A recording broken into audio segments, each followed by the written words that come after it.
అందరూ కూడా ప్రైజ్లా దేవునికి స్తోత్ర. మనం చదువుకున్న భాగం చూద్దామండి.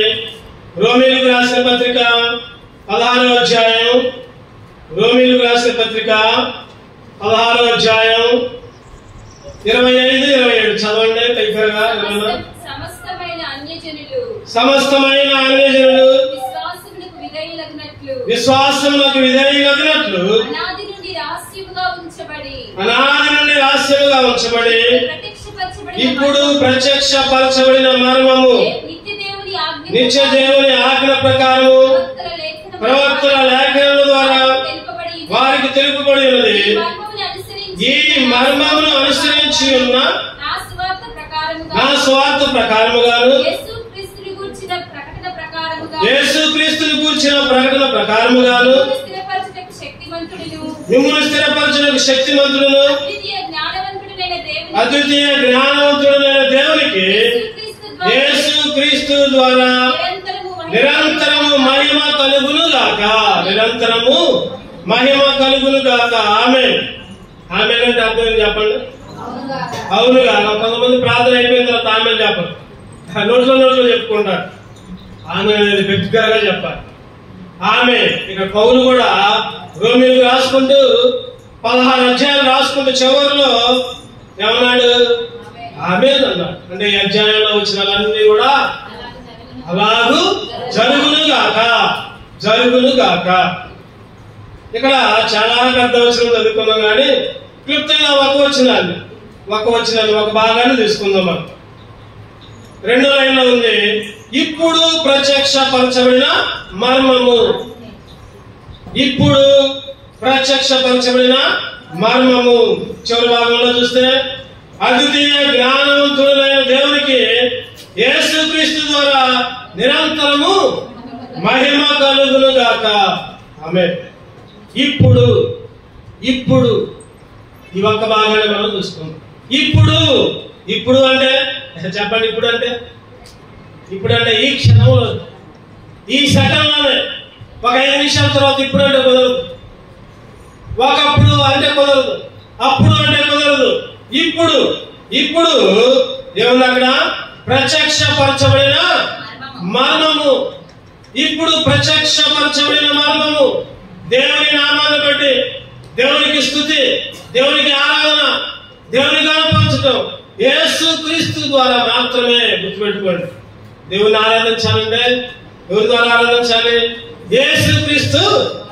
అందుకని ప్రార్థన చేసినప్పుడు మనం అంటా ఉంటాం, చివరిలో అంటా ఉంటాం, కావని యేసుక్రీస్తు నామంలో ప్రార్థిస్తున్నాము తండ్రి, యేసుక్రీస్తు నామంలో అడుగుతున్నాము తండ్రి.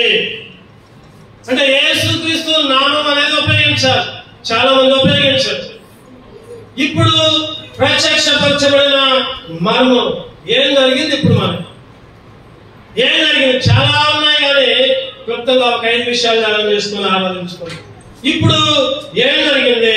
మొదటిగా రోమీయులకు రాసిన పత్రిక 5వ అధ్యాయం 9వ వచనం. చిన్నపిల్లలు అటు ఇటు తిరగకూడదు. రోమీయులకు రాసిన పత్రిక 5వ అధ్యాయం 9వ వచనం.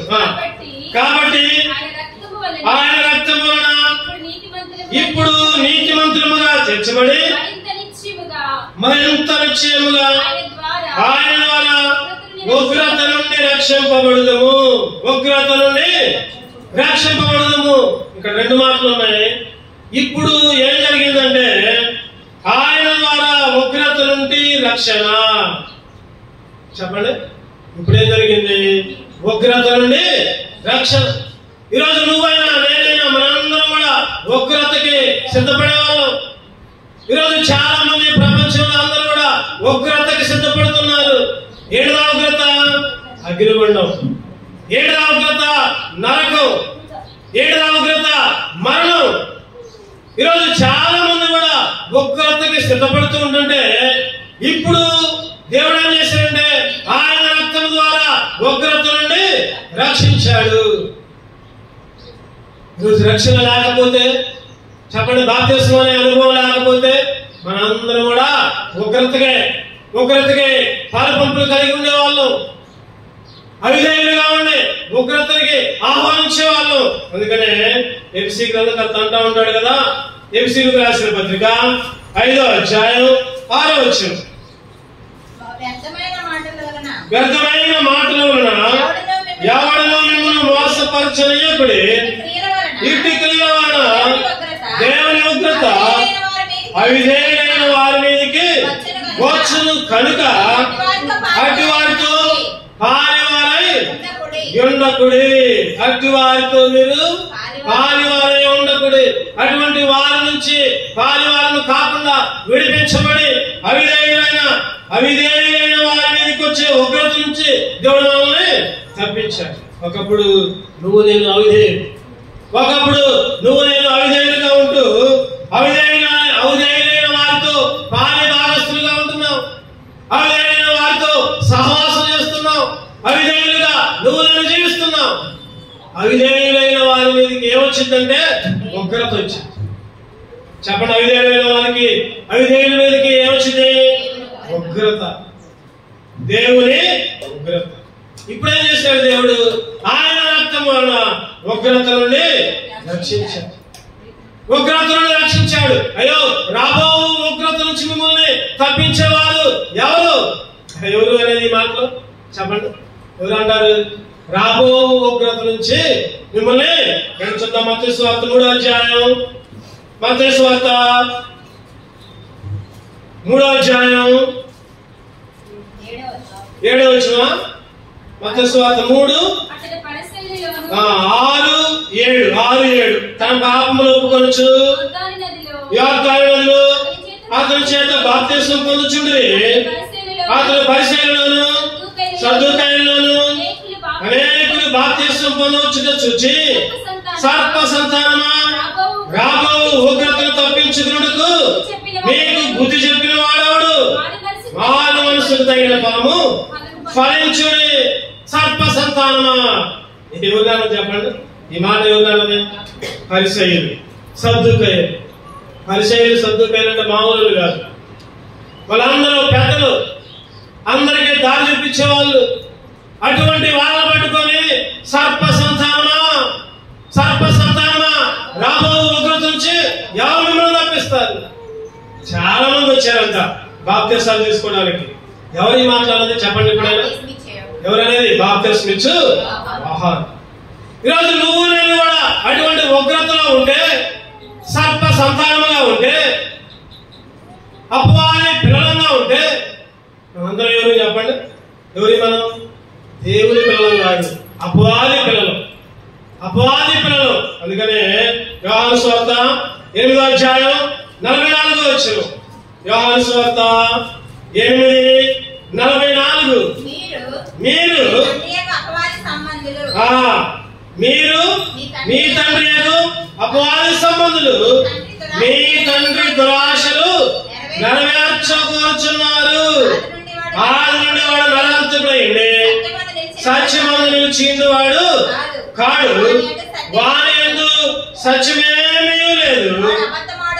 వాడు అబద్ధమాడినప్పుడు వాని స్వభావం అనుసరించే మాట్లాడు. వాడు అబద్ధికుడును అబద్ధములకు జనకుడునై ఉన్నాడు. అబద్ధానికి జనకుడు. అపవాది సంబంధులు. ఈరోజు నువ్వు నేను సంబంధం అంటే అపవాది పిల్లలు, సైతాను పిల్లలు, సర్ప సంతానం. సర్పం అంటేనే అపవాది. ఒక మాట చెప్పాలంటే సర్పం అంటేనే అపవాది. అంతకుముందు సర్పం అపవాది పాము రూపంలో లేదు, మనిషి రూపంలోనే ఉండేది. కాళ్ళు, చేతులు, అవయవాలు, నోరు మొత్తం మామూలుగా మనిషి రూపంలోనే ఉండేది. ఎప్పుడైతే ఆదాముని అవ్వని శపించాడు, దాంతో పాటు సర్పాన్ని కూడా శపించాడు, అపవాదిని కూడా శపించాడు. ఏమని? నువ్వు నేలతో ప్రాకుతావు, కడుపుతో నేల మీద ప్రాకుతావు. నువ్వు అపవాది పిల్లలు మనందరం అపవాది మాట విన్నాం. ఉగ్రతకి లోనైన వాళ్ళం, సర్ప సంతానంగా ఉన్నాం, అపవాది పిల్లగా ఉన్నాం. అటువంటి మనల్ని ఇప్పుడు ఆయన రక్తం వల్ల ఉగ్రత నుండి తప్పించి ఆయన పిల్లలుగా చేసుకున్నాడు. యోహాను సువార్త 1:12 ప్రకారం. యోహాను సువార్త 1:12 తన్ను అందరూ అంగీకరించిరి. అంగీకరించురు వారందరికీ అనగా తన నామమునందు విశ్వాసం ఉంచిన వారికి దేవుని పిల్లలకు ఆయన అధికారము అనుగ్రహించును. ఎంతమంది అంగీకరించారు వాళ్ళందరూ కూడా దేవుని పిల్లలే, అపవాది పిల్లలు కాదు. ఇప్పుడు ఒకప్పుడు అపవాది పిల్లలు, ఇప్పుడు యేసుక్రీస్తుని అంగీకరించడం ద్వారా, దేవుని అంగీకరించడం ద్వారా, రక్షణ పొందడం ద్వారా, మానవస్తు పొందడం ద్వారా, బాప్తిసం తీసుకోవడం ద్వారా ఆయన పిల్లలుగా మారాం, దేవుని పిల్లలుగా మారాం, అపవాది పిల్లలు కాదు ఇప్పుడు. అందుకని ఆయన అంటున్నాడు, కుడివైపు ఉన్న వాళ్ళారా రండి, ఆశీర్వదించబడిన వాళ్ళారా రండి, రాజ్యాన్ని ఎక్కడుందన్నమాట చూద్దాం. మత్తయి సువార్త 25వ అధ్యాయం 3వ వచనం. మత్తయి సువార్త 25 ఎన్నో వచనం? 33. తన కుడివైపున గొర్రెలను ఎడమవైపున మేకలను నిలబెట్టును.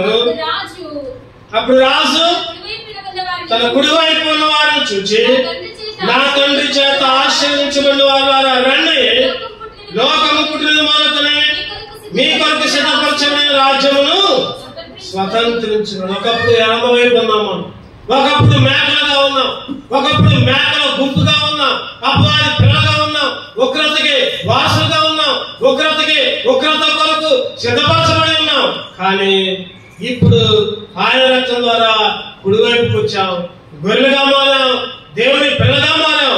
అందుకనే ఏం చేయాలంటే చెప్పండి, ఆయన్ని ఎందుకనే ఆయన ఆరాధించాలి, దేవుని ఘనపరచాలి. యేసుక్రీస్తు నామము ద్వారా, యేసుక్రీస్తు ద్వారా ఆయన స్తుతించాలి. మొదటిగా ఇప్పుడు ఉగ్రత నుంచి తప్పించి, రెండవది కూడా చూద్దామండి అదే మాటలో.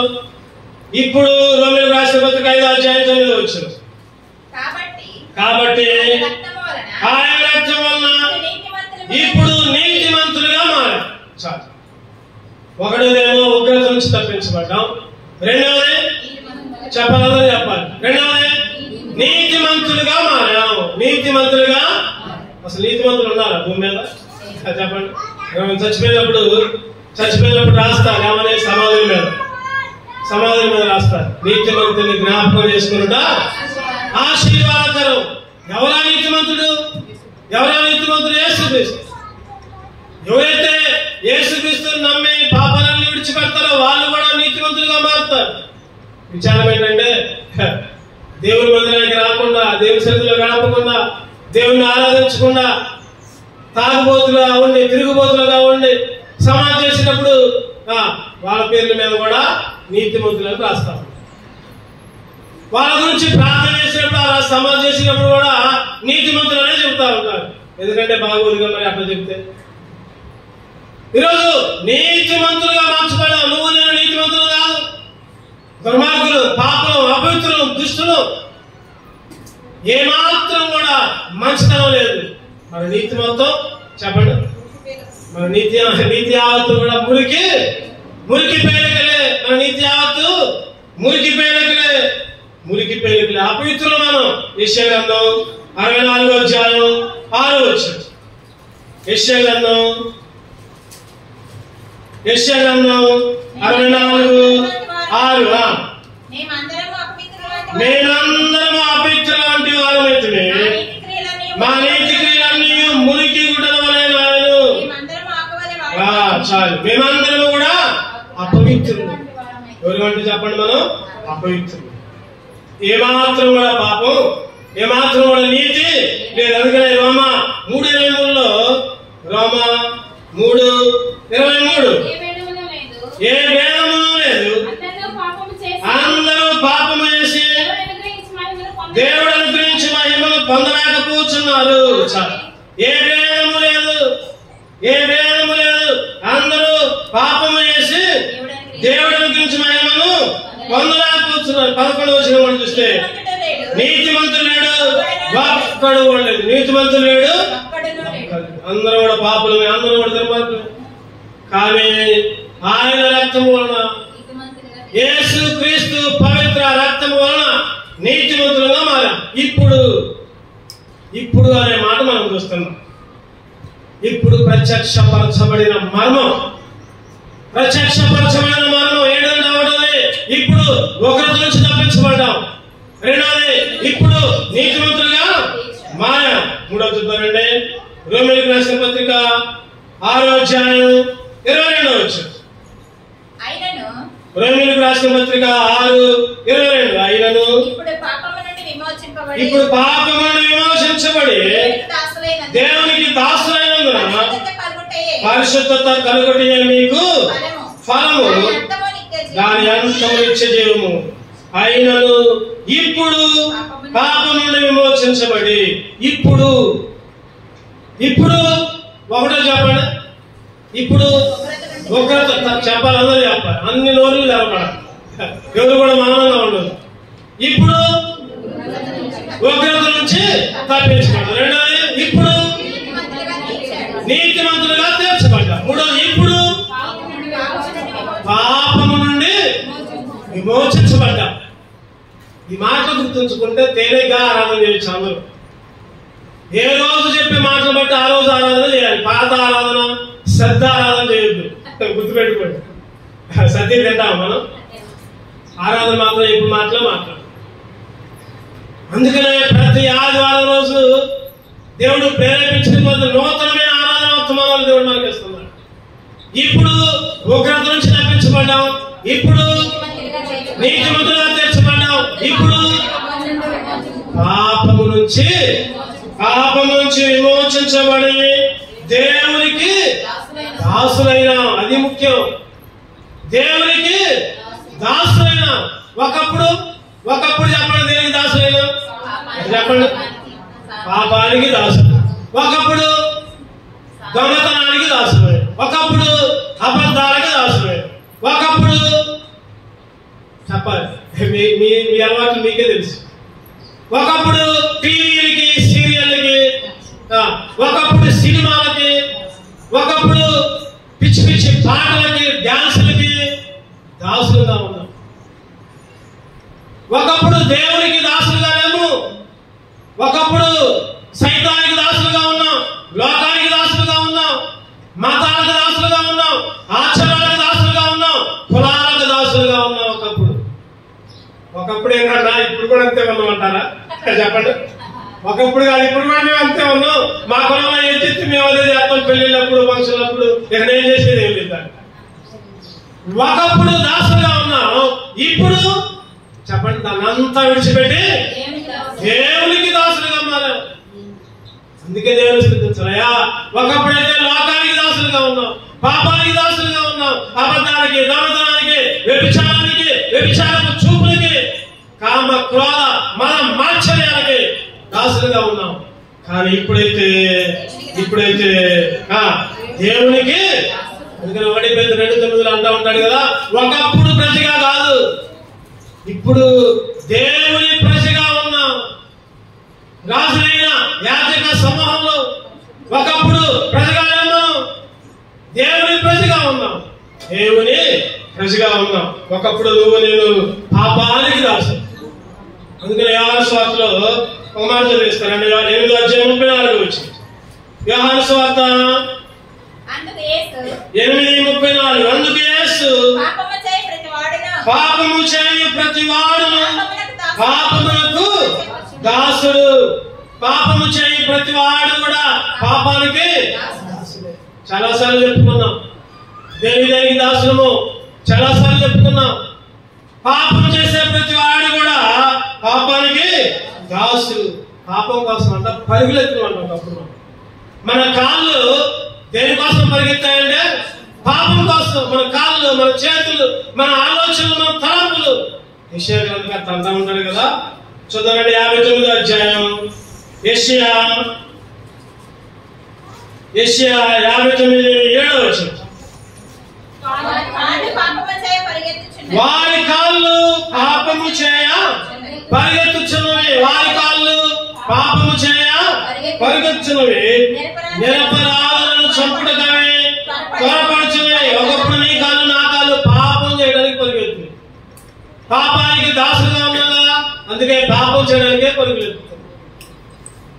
ఈరోజు చూడండి, ఈ మధ్య ఎలక్షన్ జరిగినాయి, అందరూ చూసే ఉంటామా. ఎలక్షన్ కోసం, రాజకీయ ప్రకటనల కోసం, రాజకీయ ప్రసంగాల కోసం విశ్వాసం కూడా పోయారు. తప్పులేదు పోతే విశ్వాసులు కూడా జెండాలు పట్టుకుని పోయారు, మంచిదే కాదంట్లా. మరి ప్రార్థనకే పరిగెత్తట్లా, ప్రార్థనలకు మాత్రం రాట్లా. విశ్వాసుల కుటుంబాలే, విశ్వాసుల పిల్లలే మరి పరుగులెత్తే జెండాలు పట్టుకొని మరి ప్రార్థనకు మాత్రం వెనకంజే కాళ్ళు వెనకలాగుతాయి. ప్రార్థనకు అయితేనేమో వెనకలాగుతాయి, ఇంకా దేనికైతేనేమో ముందుకు సాగుతాయి. ఎక్కడికైనా ఏ ఊర్లో పెట్టుకుంటే ఆ ఊర్లోకి పోవడమే. ఏదో తప్పట్టట్లేదు కానీ ఒకప్పుడు నీ కాళ్ళు నా కాళ్ళు పాపం కోసం పరుగులెత్తుతున్నాయి. అటువంటి కాళ్ళను ఏం చేసినట్టు దేవుడు చెప్పండి, లేడి కాళ్ళలాగా చేశాడు. ఏ కాళ్ళలాగా చేశాడు? పాట ఉంటుంది. ఏం పాట ఉంది? నా కాళ్ళను లేడి కాళ్ళలాగా చేసి ఏదైనా స్థలములో శక్తితో నిలిపి పాడదాం.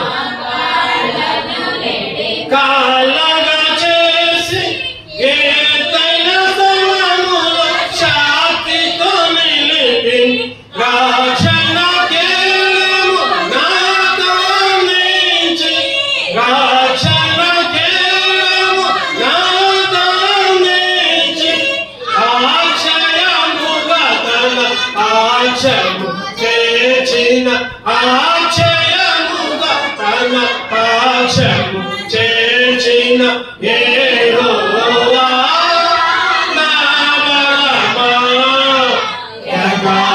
యథార్థమైనది నీ మార్గం, పరిపూర్ణమైనది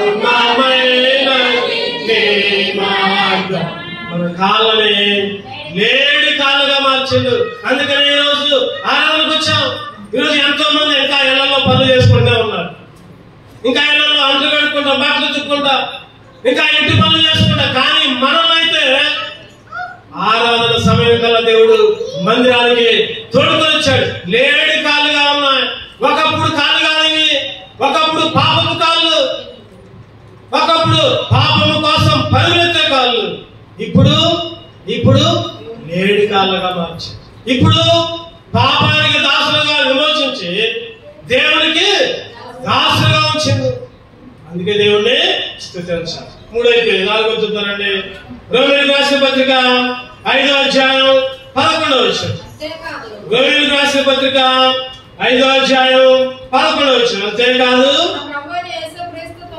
మన ప్రభువైన యేసుక్రీస్తు ద్వారా మనము దేవుని యందు అతిశయపడుచున్నాము. ఆయన ద్వారానే మనము ఇప్పుడు సమాధాన స్థితి పొంది ఉన్నాము. ఆమె ఇప్పుడు సమాధాన స్థితి. చెప్పండి, ఏమొచ్చిందంటే ఇప్పుడు సమాధాన స్థితి. ఒకప్పుడు నెమ్మలేదు, ఒకప్పుడు కలవరం, ఒకప్పుడు బాధ, ఒకప్పుడు శ్రమ, ఒకప్పుడు గుంటలు. రాత్రి చూసుకున్నాం మనం. వచ్చిన రాత్రి వచ్చిన వాళ్ళకి అర్థమైంది. ఎవరున్నారు గుంటలో? ఎవరున్నారు గుంటలో? యేసేపు గుంటలో ఉన్నాడు. ఎంతసేపు ఉన్నాడు చెప్పండి? ఏమో చెప్పలా, టైం తెలియలేదు. కానీ క్షణికమైన శ్రమ, క్షణికమైన శ్రమ. ఈ క్షణికమైన శ్రమ కోసం అంట, ఈ క్షణికమైన సుఖం కోసం శ్రమను విడిచిపెట్టి నిత్యనాగంలో పోతున్నారు చాలా మంది. అయ్యో నాకు కష్టం లేదు, దేవుని అంగీకరిస్తే కష్టం, మందిరానికి పోతే కష్టం, చర్చికి పోతే యేసుక్రీస్తు బైబిల్ పట్టుకొని పోతే నాకు శ్రమ. చాలా మంది ఈ క్షణికమైన శ్రమ కోసం నిత్యమైన దేవుని రాజ్యాన్ని వదిలిపెడుతున్నారు.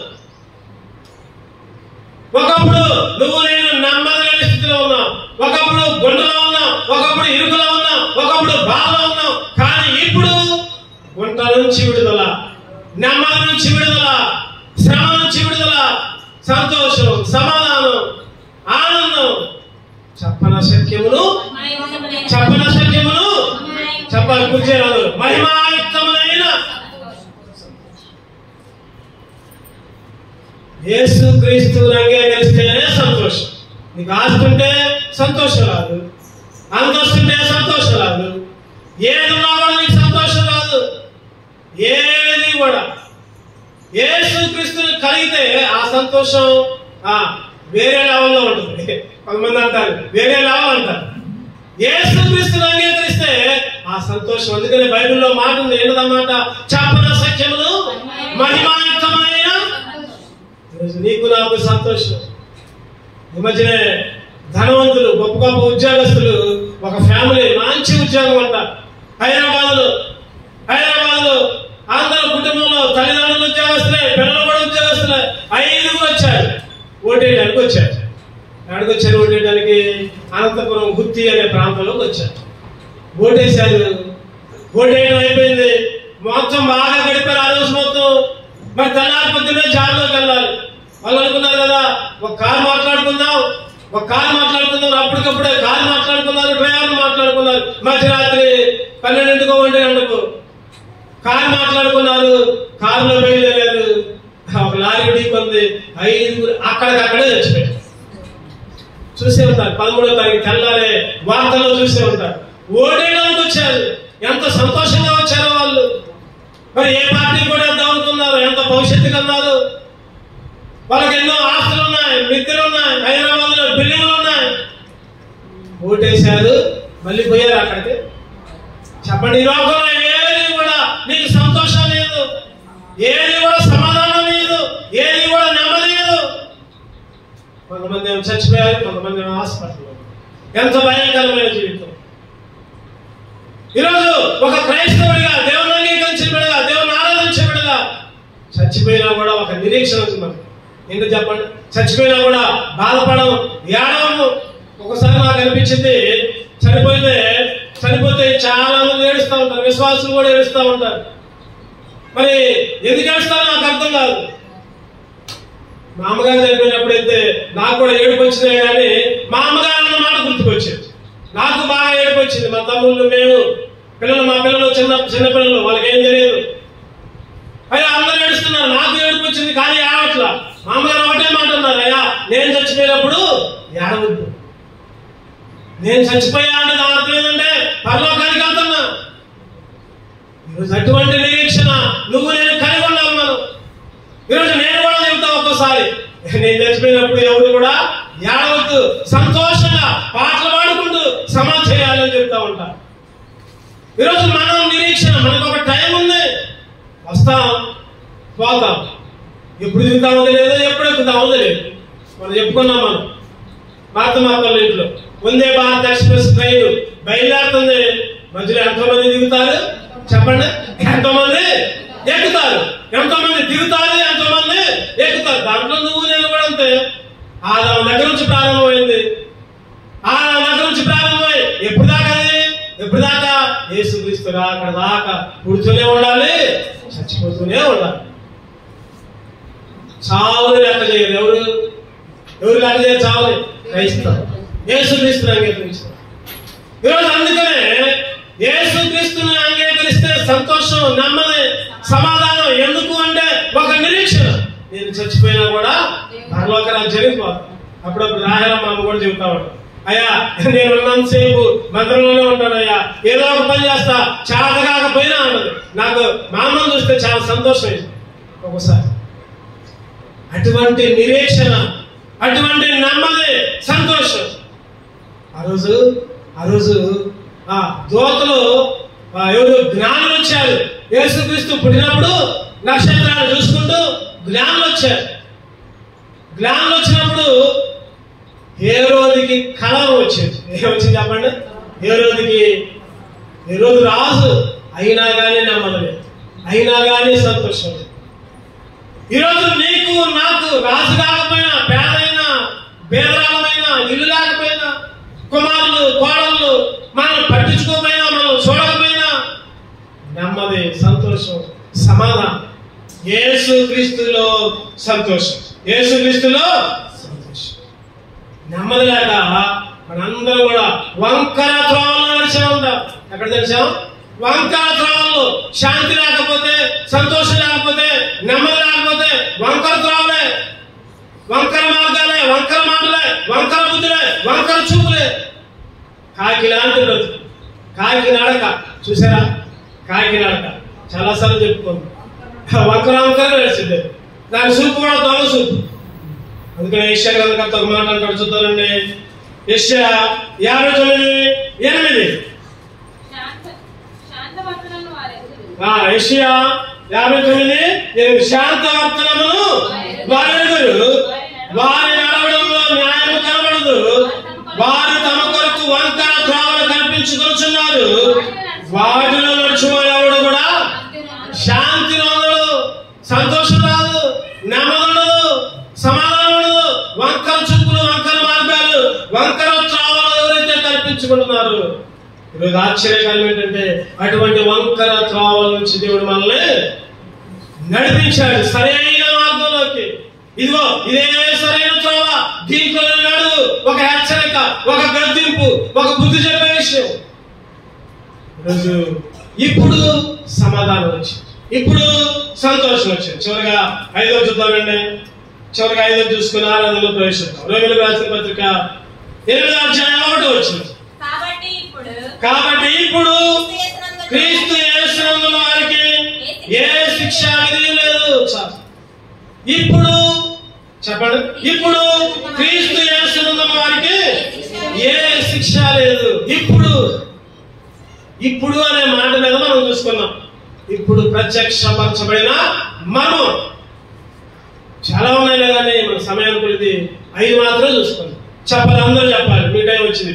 1వది ఇప్పుడు, ఇంకా 10 రోజులు లేరు అట్లా, ఉగ్రత నుంచి తప్పించబడ్డా, రక్షించబడ్డా. 2వది ఇప్పుడు నీతిమంతులుగా తీర్చబడ్డా. 3వది ఇప్పుడు పాపం నుంచి విమోచించబడి దేవునికి దాసులుగా మారు. 4వది ఇప్పుడు సమాధానం, సంతోషం, నెమ్మది, చెప్పని సత్యమును మహిమాయుక్తమైన సంతోషం. చివరికి 5వది ఇప్పుడు క్రీస్తు యేసునందు ఉండే భాగ్యం ఇచ్చాడు. ఇప్పుడు యేసు క్రీస్తులో ఉండే భాగ్యం. బైబిల్లో ఒక మాట ఉంది, చెప్పండి. మొదటి వారు కడపటి వారగుదురు, కడపటి వారు మొదటి వారగుదురు. చాలా మంది రక్షించబడ్డారు చాలా మంది. ఇప్పుడు ఎక్కడున్నారో తెలిసే వాళ్ళు లోకంలో ఉన్నారు, పాపంలో ఉన్నారు. ఆ టైంలో రక్షించబడ్డా, ఆ టైంలో లోకంలో పాపంలో ఉన్న వాళ్ళు ఇప్పుడు రక్షించబడి దేవుని సన్నిధిలో ఉన్నారు. ఎవరు గొప్ప?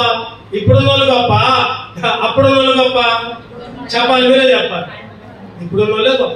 అందుకనే పౌలు అంటున్నాడు, కాబట్టి ఇప్పుడు క్రీస్తు యేసునందు వారికి ఏ శిక్ష లేదు.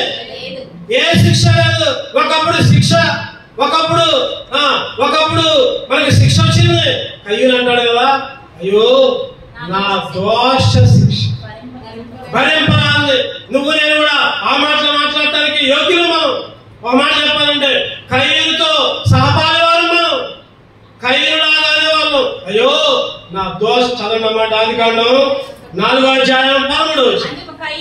అందుకు కయ్యూను నా దోష శిక్ష నేను భరింపలేనంత చాలు. నువ్వు నేను కూడా భరించలేని దోష శిక్ష, మన దోష శిక్ష మనమే భరించుకోలేము. అటువంటి దోష శిక్షలో ఉంటే మన శిక్ష అంతా ఎవరు తీసుకున్నారు? మన శిక్షనంతా ఆయన తీసుకొని సమానార్థమైన శిక్షను గురించారు. యెషయా 53:5 వచ్చింది. యెషయా 53:5 మన అతిక్రమ క్రియలను బట్టి అతను గాయపరచబడిను, మన దోషములను బట్టి నలగొట్టబడిను, మన సమానార్థమైన శిక్ష అతని మీద పడిను. మన సమానార్థమైన శిక్ష, చెప్పండి, మనకు రావాల్సిన దోష శిక్ష, మనం భరించే శిక్ష, మనం అనుభవించే శిక్ష ఎవరి మీద పోయింది? దేవుని మీద. అతని మీద కాదు, దేవుని మీద పోయింది. దేవుడు అనుభవించాడు, యేసుక్రీస్తు అనుభవించాడు. నీకు నాకు రావాల్సిన శిక్ష అంతా కూడా ఆయన మీద పోయింది, ఆయన అనుభవించాడు. అందుకనే మన సమానార్థమైన శిక్ష అతని మీద పడెను, మన దోషమును బట్టి ఆయన నరకట్టబడెను. అతడు పొందిన దెబ్బల చేత స్వస్థత వచ్చింది. అతడు పొందిన దెబ్బల చేత నీకు నాకు స్వస్థత, నీకు నాకు శిక్ష లేదు కానీ ఏమొచ్చింది? స్వస్థత వచ్చింది, క్షమాపణ వచ్చింది, పాపం నుంచి విమోచన వచ్చింది. ఎందుకు దేవుని స్తుతించాలి? మన శిక్ష అంతా కూడా జఫన్యాలో కూడా ఒక మాట చదవండి. జఫన్యా 3వ అధ్యాయం, జఫన్యా 774 పేజీలో, జఫన్యా 3వ అధ్యాయం 15వ వచనం. తాను మీకు విధించిన శిక్షను యెహోవా కొట్టివేసి ఉన్నాడు. చాలు, ఆమేన్ చెప్పండి. తాను మీకు విధించిన శిక్షను యెహోవా కొట్టివేశాడు. ప్రభువా నా శిక్షణ అంతా కొట్టేశావు, ప్రభువా నా శిక్షణ అంతా కొట్టేశావు. ఏ శిక్ష రాకుండా చేశావు, ఏ కష్టం రాకుండా చేశావు, నరకం రాకుండా చేశావు, అగ్ని కూడా లేకుండా చేశావు. ప్రభువా ఇప్పుడైతే యేసుక్రీస్తు వారికి ఏ శిక్ష అనేది కూడా యేసుక్రీస్తు లేకపోతే చెప్పండి దానికి ఆపోజిట్. ఎవరైతే రక్షణ లేదు, ఎవరికైతే బాప్తిసం లేదు, ఎవరైతే దేవునికి దూరంగా ఉన్నారో వాళ్ళకి మాత్రం ఖచ్చితంగా శిక్ష. ఈరోజు నీకు నాకు వచ్చే శిక్ష అంతా కూడా దేవుడు కొట్టివేశాడు.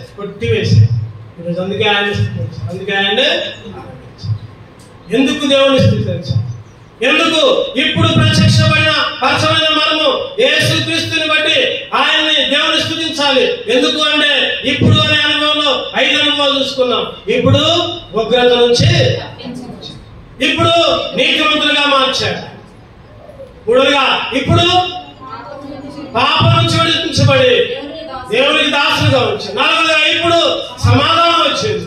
5గా చివరిగా ఇప్పుడు ఏ శిక్ష లేదు, శిక్ష నుంచి తప్పించబడి. అందుకే మౌనంగా ఉండకూడదు. చిన్న మాటలు 5 మాటలు చాలు, కొత్త ఏం చెప్పక్కర్లా. చిన్న మాటలు 1 నిమిషంలోనే మౌనంగా ఉండకుండా ఆయనే స్తుతించుకుందాం, ఆయనే ఆరాధించుకుందాం. 2 నిలబడదాం, ఒక పాట పాడుకుందాం.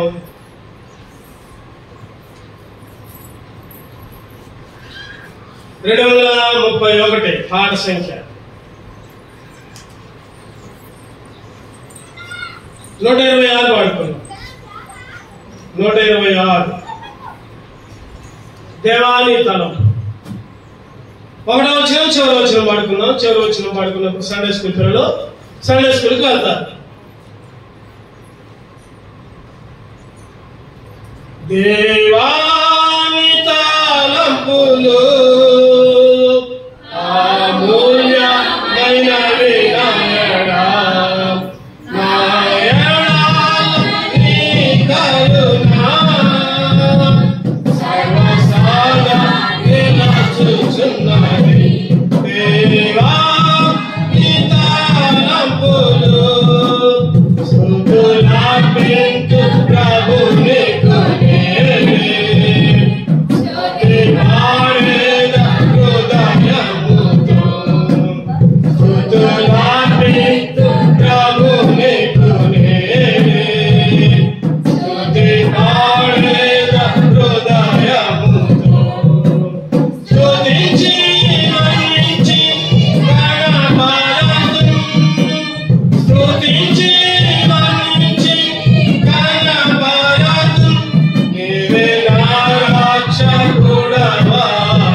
చెప్పబడిన లేఖన భాగాలను బట్టి క్లుప్తంగా